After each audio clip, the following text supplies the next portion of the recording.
Hello everyone, আসসালামু আলাইকুম। আশা করছি দেশের যে যেখান থেকেই আমার ভিডিওটি দেখছো সবাই খুব ভালো আছো, সুস্থ আছো। আলহামদুলিল্লাহ, আমিও তোমাদের দয়ায় অনেক ভালো আছি। বরাবরের মতো আমার চ্যানেল সামিরাস লাইফস্টাইল ব্লগ থেকে আমি সামিরা তোমাদের সবাইকে অনেক অনেক শুভেচ্ছা ও ভালোবাসা জানিয়ে ঢাকা থেকে আজ নতুন আরেকটি ভিডিও উপস্থাপন করছি। আর আজকে হচ্ছে মঙ্গলবার রাত 10:30। তো মঙ্গলবার রাত্রে থেকেই ভিডিওটা শুরু করেছি এই কারণ হচ্ছে বাচ্চাদের জন্য স্ন্যাক্স কিছু আইটেম আনিয়েছি আর কি ফ্রোজেন আইটেমগুলো, এগুলো দেখা যায় সবসময় ঘরে লাগে বাচ্চাদের টিফিনের জন্য। নাফি তাসনিম দুজনেই খুব পছন্দ করে, তাই তাড়াতাড়ি শেষও হয়ে যায়। দেখা যায় এক বক্স মানে চিকেন বল বড় জোর ওদের 2 থেকে 3 দিন যায়, কারণ থাকেই 20 পিস, ওটা আর কদিনে যাবে। আর নাগেটটা আমি বেশি করে আনি, 1 কেজির যে প্যাকেটগুলো থাকে ওইটা আনলে আবার একটু আয় পাওয়া যায়, মানে বেশ কয়েকদিন যায়। তো এই যে এখন হচ্ছে সকাল 6:45 আর আমি নাফি আর তাসনিমের জন্য টিফিন তৈরি করছি। আর টিফিনে আজকে দিচ্ছি হচ্ছে পরোটা। এই পরোটা গতকাল রাতেই আর কি বানিয়েছি, আমার ছোটো বোন বানিয়ে দিয়েছে। আর আমি কিন্তু হালকা একটুখানি সেকে ফ্রিজে রেখে দিয়েছি। এইভাবে কিন্তু পরোটা রুটি সংরক্ষণ করা যায়, জাস্ট একটু হালকা সেকে রেখে দিলে এরপর ফ্রিজে কিন্তু 1 সপ্তাহ পর্যন্ত রেখে খাওয়া যায়, কোনো সমস্যা হয় না। আমি কিন্তু প্রায় সময় এইভাবে আর কি সংরক্ষণ করি। অনেক আপুকে আমি শুনেছি যে তারা জিজ্ঞেস করে রুটি বা পরোটা কীভাবে সংরক্ষণ করে। তো আমি বলবো তোমরা কিন্তু চাইলে এইভাবে সংরক্ষণ করতে পারো, কোনো অসুবিধা হবে না। তো এই যে আমি 2টা পরোটা ভেজে নিয়েছি আর দুজনের জন্য 2 পিস করে 4 পিস মোট হচ্ছে নাগেট ভেজেছি। তো নাস্তাটা অর্ধেক কমপ্লিট করে আসলাম, বাকি অর্ধেক এখন ওদের ঘুম থেকে তুলে তারপরে আর কি কমপ্লিট করব। তো দেখা যায় ঘুম থেকে কিন্তু সকালবেলা বাচ্চারা উঠতে চায় না, প্রচুর কষ্ট হয়। আজকে কিন্তু আমি ঘুম থেকে উঠাচ্ছি। সাধারণত এই কাজটা করে ওর বাবা, মানে মেয়েদের যে কত আদর করে কত সোহাগ করে ঘুম থেকে উঠায়, যারা না দেখবা বুঝবা না। আর আমি কিন্তু ওইভাবে ডাকতে পারি না, আমি একদম ধুমধাম করে যে আর কি তুলে ফেলি যে তাড়াতাড়ি ওঠো, লেট হলে কিন্তু আবার পানিশমেন্ট খেতে হবে, তখন কিন্তু বাইরে দাঁড়িয়ে থাকবা। আসলে বাচ্চাদের মাঝে মাঝে এভাবে টিচার একটু ভয় দেখায়, বলে যে লেট করে আসলে দাঁড় করিয়ে রাখবো। তো এই যে সে তো নড়ছেই না। যাই হোক, অনেক কষ্ট করে উঠিয়েছি। আর এবার এখন আমি ওদের আর কি নাস্তাটা ফাইনালি রেডি করব। তো নাফি আর তাসনিম দেখছি দুজনে একটুখানি সস লাগিয়ে দিলে আর সাথে যদি একটু চিকেন বল বা চিকেন সসেস যেটাই দিয়ে দিই না কেন, খেতে ওরা খুব পছন্দ করে। এমনি দেখা যায় ওরা সাধারণত নুডলস আর কি নেয় টিফিনে, তো সবসময় আসলে বাচ্চারা এক খাবার খেতে পছন্দ করে না। আর সকালবেলা টিফিনে কি দিব এটা নিয়েও মাথায় সবসময় একটা প্যারা থাকে। যাই হোক, ওরা যেটা খেতে পছন্দ করে সেটাই দিব। তো আমি পরোটার মধ্যে কিন্তু 1/2 চামচের মতন দিয়েছি টমেটো সস, আর ওই টমেটো সসটাকেই কিন্তু আমি 2টা পরোটা একসাথে স্প্রেড করে নিয়েছি। আর এর সাথে এখন দিয়ে দিলাম চিকেন নাগেটগুলো আমি একটু ভেঙে দিব, তাহলে রোল করতেও সুবিধা হবে আর ওদের খেতেও ভালো লাগবে। প্রতিটি বাইটেই আর কি নাগেটটা মুখে পড়বে। তো এখানে আমি শসা কুচি বা একটু পেঁয়াজ দিতে চেয়েছিলাম, কিন্তু আসলে নাফি তাসনিম দুজনেই কেউ খেতে চায় না। আর পেঁয়াজ দিলে দেখা যায় টিফিন দিতে দিতে ওদের 10টা 10:30টার মতো বাজে, ওই সময়ের মধ্যে আসলে গন্ধ হয়ে যেতে পারে। এই কারণে আর কি আমি পেঁয়াজ বা শসা এগুলো দিই না। আবার ওরা যদি খেত তাহলে দিতাম। তো এই যে দেখো সুন্দর করে রোল করে নিয়েছি আর এখন একটু মাঝখান থেকে ভাগ করে দিলাম যাতে ওদের খেতে কোনো সমস্যা না হয়। তো এইভাবে কিন্তু বাচ্চাদের টিফিন দিয়ে দিলে ওরা খুব মজা করে খায়।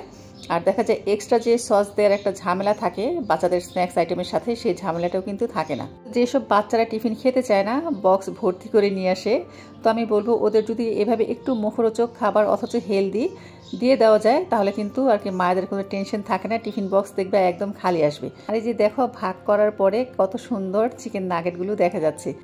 তাসনিম কিন্তু অলরেডি রেডি হয়ে গেছে আর নাফি মাত্র উঠেছে, ঘড়ির কাঁটা এখন ঠিক 7:30। তো তাসনিমের বাবা ওদের নিয়ে বের হয়ে যাবে আর ওদের টিফিনগুলো কিন্তু গোছানো হয়ে গেছে। আর ওদের এখন স্কুলে দেওয়ার পরে আমি ঘরের টুকিটাকি যে কাজকর্মগুলো ছিল সেগুলো গুছিয়ে দিব। আসলে সকালবেলা ঘুম থেকে উঠলে চোখে আবার একটু ঘুমও পায়, কিন্তু ঘুম আসলে একবার কাজ করতে অনেক দেরি হয়ে যায়। এই কারণে দেখা যায় ওদের স্কুলে দেওয়ার পরে আমি একদম ঘুম আসি না, ঘরের কাজগুলো ঝটপট সেরে ফেলি। ঘড়ির কাঁটা ঠিক 11টা। তো আমার কিন্তু নাস্তা খাওয়া শেষ হয়ে গিয়েছে, ঘরের টুকিটাকি কাজকর্ম ছিল সেগুলো গুছিয়ে নিয়েছি। এরপরে যে রান্নাঘরে চলে আসছি, তো রান্নাঘরে এসে তো সব গুছিয়েছি। দেখা যায় সব গুছানো যদি থাকে আসলে রান্না করতে তেমন একটা সময় লাগে না। পেঁয়াজ মরিচ যা কাটার ছিল কেটে নিয়েছি। আর আজকে কোনো সবজি রান্না করব না, আজকে হচ্ছে ভুনা করব, কাতলা মাছ ভুনা, আর সাথে আর কি ভর্তা করব।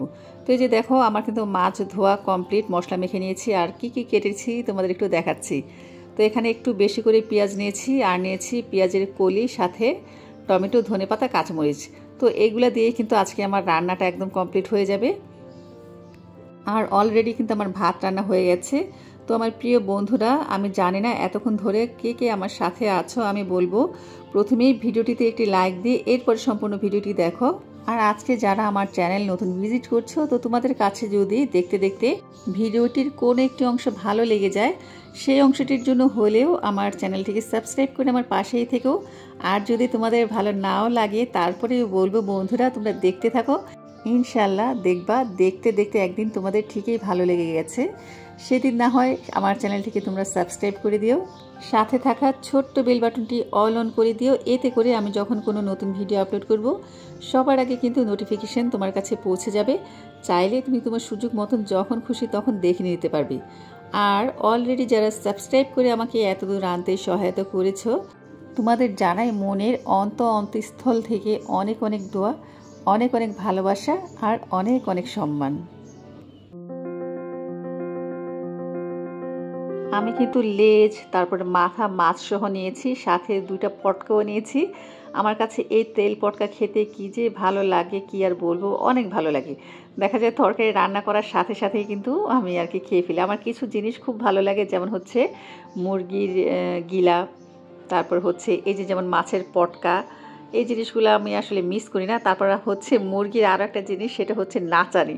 তো ওই জিনিসগুলো আমি রান্নার পরে সাথে সাথে খেয়ে নিই, কারণ কে খেয়ে ফেলবে আবার না খাবে জানি না। তবে আমার ঘরে খাওয়ার তেমন কেউ নেই, আমার বর আর আমি। আমার বর তেমন কিছু খেতে চায় না, তারপর কিন্তু দেখা যায় আমি আগে থাকতেই খেয়ে নিই, আমার ভালো লাগে। আর আমি মাছটা কিন্তু খুব সুন্দর করে লাল লাল করে ভেজে নিয়েছি। আসলে ভোনা করতে গেলে একটুখানি কড়া ভাজা হলেই খেতে ভালো লাগে। আর যদি হয় সরিষার তেলে, সেটা তো কোনো কথাই নেই, সরিষার তেলের স্বাদে একটা আলাদা। আমি কিন্তু আর কি লেজটা ভাজনেই রেখে দিছি, লেজটা আমি পরে ভাজবো। তো আমি নিয়েছি পরিমাণ মতন সরিষার তেল, আর দিয়ে দিলাম সবগুলো পেঁয়াজ। তো পেঁয়াজ ভাজার ক্ষেত্রে আমার নতুন বন্ধুদের উদ্দেশ্যে কিছু টিপস দিয়ে দিচ্ছি, আশা করছি ওদের খুব কাজে লাগবে, যারা আর কি নতুন নতুন রান্না করছে। এই যে পেঁয়াজটা কিন্তু খুব তাড়াতাড়ি ভাজা হয়ে যায়, এর একটা টেকনিক আছে। তোমরা যদি পেঁয়াজটা তেলের মধ্যে ভাজার সময় কিছু লবণ দিয়ে দাও, মানে অল্প পরিমাণ লবণ দিয়ে দাও, তাহলে দেখবা খুব তাড়াতাড়ি ভাজা হয়ে যায়। তো আমি কিন্তু ব্রাউন কালার করে ভেজেছি। ভোনার ক্ষেত্রে কিন্তু পেঁয়াজটা একটু ব্রাউন করে ভাজতে হয়, মানে সাদা থাকা যাবে না, তাহলে কিন্তু খেতে ভালো লাগবে না। আর মশলাটাকে কিন্তু খুব ভালো মতন কষাতে হবে। যখন মশলা থেকে তেল ছেড়ে যাবে, তখনই কিন্তু আমরা পানি দিয়ে দিব, এবং আর সবজি অ্যাড করার হলে সবজি অ্যাড করব, বা মাছ অ্যাড করার হলে অ্যাড করব। তো বন্ধুরা, তোমাদের কাছে এই ছোট ছোট টিপসগুলো কেমন লাগে অবশ্যই কিন্তু কমেন্টস করে জানিও। তো এই যে দেখো, পানিটা যখন বলক চলে আসছে, তখন আমি দিয়ে দিয়েছি মাছ, আর এই যে দিয়ে দিলাম সাথে পেঁয়াজগুলি, কাঁচামরিচ। আমি আর কি কাঁচামরিচের মাথাটা একটুখানি ভেঙে দিই, এতে করে কি হয়, ঝালটা বের হয় না, কিন্তু আর কি মরিচের সুন্দর একটা ফ্লেভার থাকে, খেতে ভালো লাগে। তো ঢাকা দিয়ে রেখে দিলাম। চুলার জালটা এখন একদম হাই ফ্লেমে আছে। তো একটু পরে আমি চুলার আঁচটা কমিয়ে দিয়েছিলাম। দেখো, প্রায় 10 থেকে 15 মিনিট পরে কিন্তু তরকারিটা কিন্তু অর্ধেকটাই হয়ে আসছে। এই পর্যায়ে এখন আমি দিয়ে দিব ধনেপাতা কুচি। এই শীতের মধ্যে আসলে টমেটো ধনেপাতা ছাড়া তো ভোনা ভানে একদম ইনকমপ্লিট, মানে চিন্তাই করা যায় না। চাইলে অবশ্য ধনেপাতার পরিবর্তে যাদের হাতের কাছে নেই, জিরা টালা গুঁড়োও কিন্তু দেওয়া যায়। তো এদিক দিয়ে কিন্তু দেখো আমার তরকারিটা খুব সুন্দর হয়ে গেছে। আমি জাস্ট 30 সেকেন্ডের মতন একটু স্ট্যান্ডিং টাইম দিয়েছিলাম, চুলার আঁচটা একদম লো আঁচে রেখে, যেটা আমি সবসময় করি। এতে করে কি হয়, তার কি তরকারি থেকে তেলটা উপরে চলে আসে, দেখতে ভালো লাগে, খেতেও খুব ভালো লাগে। তো আরেক চুলায় এখন আমি আর কি লেজটা ভেজে নিব, ভর্তা করব। আরেক চুলায় সিম সিদ্ধ দিয়েছি, সেটাও কিন্তু হয়ে গেছে। তো আমার রান্না বাড়া অলমোস্ট 80% কমপ্লিট হয়ে গেছে।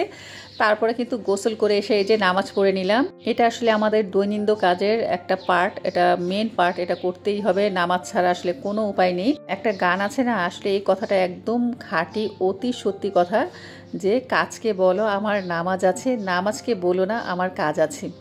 যাই হোক, নামাজ পড়ে চলে আসছি, আর এখন আমি ভর্তা করব।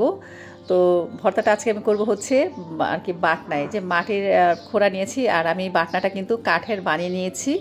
আসলে আমি অনেক খুঁজেছিলাম, কত মানুষকে যে বলেছিলাম আমাকে যেন রংপুর থেকে একটা বাটনা এনে দেয়। তো আমার কোনো বন্ধুরা রংপুরের আছো, তো তোমরা যদি পারো আমার জন্য প্লিজ একটা বাটনা পাঠাই দিও, আমি তোমাদের অ্যাড্রেস দিয়ে দিব। আমার কাছে আসলে খুব ভালো লাগে। তারপর না পেয়ে শেষমেশ আমি কাঠের তৈরি আর কি করে নিয়েছি। এটা দিয়েও মোটামুটি কাজ হয়। এর আগেও আমি ভর্তা বানিয়েছিলাম, ভালোই হয়, তবে হাতের প্রতি একটু প্রেশার পড়ে বেশি। আর বাটনার মধ্যে আমি ভর্তাটা বানাতে যেটা শিখেছি, যে শুকনো মরিচটা কিন্তু হালকা ভাজলে হবে না, একদম মুচমুচে করে ভাজতে হবে, আর লবণটা দিয়ে ভালো মতন ক্রাশ করে নিতে হবে। মরিচ যদি মুচমুচা থাকে, তাহলে কিন্তু এই বাটনা দিয়ে ইজিভাবেই ভর্তাটা করা যায়। আর আমার কাছে মনে হয় ভর্তাটা আসলে পাটায় অথবা এভাবে বাটনার মধ্যে করলে বেশি স্বাদ পাওয়া যায়। আর ব্লেন্ডার মেশিনেও ভালো হয়, খারাপ না, তবে ভালো মানের ব্লেন্ডার, যেমন আমি যে ব্লেন্ডারগুলো ব্যবহার করি এগুলো খুবই ভালো মানের, কোনো পানি ইউজ করতে হয় না। আর এই কারণেই কিন্তু ভর্তাটা খেতে বেশি ভালো লাগে। যদি আসলে ব্লেন্ডার মেশিনে পানি ব্যবহার হয়, ভর্তা পাতলা হয়ে যায়, তাহলে কি ভালো লাগে? ভালো লাগে না। তো আমি কিন্তু শুকনো মরিচটা খুব সুন্দর মতন ক্রাশ করে নিয়েছি। এখন আমি পেঁয়াজ দিয়ে দিলাম, সাথে একটুখানি ধনেপাতা ছিল সেটাও দিয়ে দিলাম। তো আমি কি করব, যেহেতু 2 আইটেমের ভর্তা করব, আমি আলাদা আলাদা কোনো আর কি পেঁয়াজ একবার নিব বা মরিচ একবার নিব সেভাবে ক্রাশ করবো, ওইটা করবো না, ওইটা করতে গেলে বেশি ঝামেলা। তো এই জন্যই আমি কি করেছি, সবগুলো শুকনো মরিচ নিয়েছি, আর এই যে এখন বেশি করে পেঁয়াজ দিয়ে আর কি মরিচের ভর্তাটা করে নিলাম। এটা অবশ্য পেঁয়াজ শুকনো মরিচের ভর্তা বলা যায়, শুধু একটুখানি এখন সরিষার তেল মিশালেই হয়ে যাবে। তো আমি অর্ধেকটা পেঁয়াজ রেখে দিব আর অর্ধেকটা পেঁয়াজ এখন নিব। এটা দিয়ে হচ্ছে প্রথমেই আমি লেজের ভর্তাটা করব। এটা কিন্তু কাতলা মাছের একটা লেজ, খুব বড় সাইজেরই, আমি কিন্তু আর কি কাটা ছাড়িয়ে নিয়েছি। তারপরেও কিছু কাটা থাকতে পারে, বানাতে গেলে সেটা কিন্তু হাত দিয়ে তুলে ফেলতে হবে।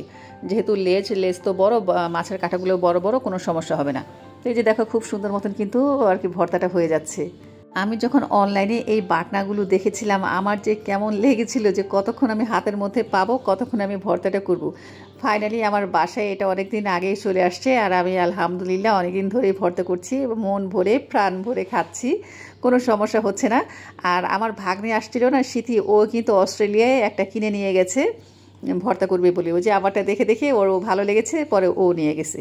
তো দেখো ভর্তা কিন্তু হয়ে গেছে। আমি একটুখানি কাঁচা সরিষার তেল দিয়ে দিলাম। এই সরিষার তেলটা দিলে ভর্তাটা খেতে বেশি ভালো লাগে। সাথে তো ম্যাশ ম্যাশ ম্যাশ ম্যাশ ছাড়া কোনো কথাই নেই। হাত যতক্ষণ চলবে ভর্তা ততই ভালো হবে, হাত না চলে কিন্তু ভর্তা ভালো হবে না। তো আমার এক আইটেমের কিন্তু ভর্তা হয়ে গেছে। এখন আমি শিম ভর্তাটা নিলাম করার জন্য। তো শিমগুলোকে প্রথমে আমি ক্রাশ করে নিব, ক্রাশ না ম্যাশ করে নিব। তারপরে কিন্তু আমি পেঁয়াজগুলো অ্যাড করব। দেখা যায় পেঁয়াজগুলো আগে দিয়ে তারপর যদি আমি শিমটা নিতাম তাহলে ঠিক মতন আর কি ম্যাশ হতো না। শিমের বীজগুলো পর্যন্ত ম্যাশ হয়ে গেছে। তো এই পর্যায়ে এখন আমি আরেকটু আর কি কাঁচা তেল ব্যবহার করব। আমি কিন্তু শিমটা শুধুই সেদ্ধ করেছিলাম, কোনো তেল ব্যবহার করি নাই। এই কারণে একটুখানি তেল বেশি করে দিলাম, আর কি এটার টেস্টটা খুব ভালো আসে। তো আমার কাছে মনে হচ্ছিল একটু ধনেপাতা দিলে আরও বেশি ভালো লাগতো। উত্তরাঞ্চলের আপুদের জন্য তো খুবই সুবিধা, তারা অনেক পায় হাতের কাছে, আর দামও খুব কম আমি জানি। কিন্তু কাঠেরগুলো বানাতে আসলে টাকাও বেশি লাগে, আবার দেখা যায় একটু সমস্যাও হয়ে যায়। যাই হোক, কথায় বলে নাই মামার চাইতে কানা মামা ভালো, তো আমার ওটার চাইতে এটাও অনেক ভালো কাজ করছে। ভর্তাগুলো কিন্তু মাশাআল্লাহ দারুণ হয়েছে। তো আমার রান্না বাড়া কমপ্লিট, আমি টেবিলে খাবার সার্ভ করে দিয়েছি, আর আমার বড় খেতে চলে আসছে। এখন আমরা খাবো।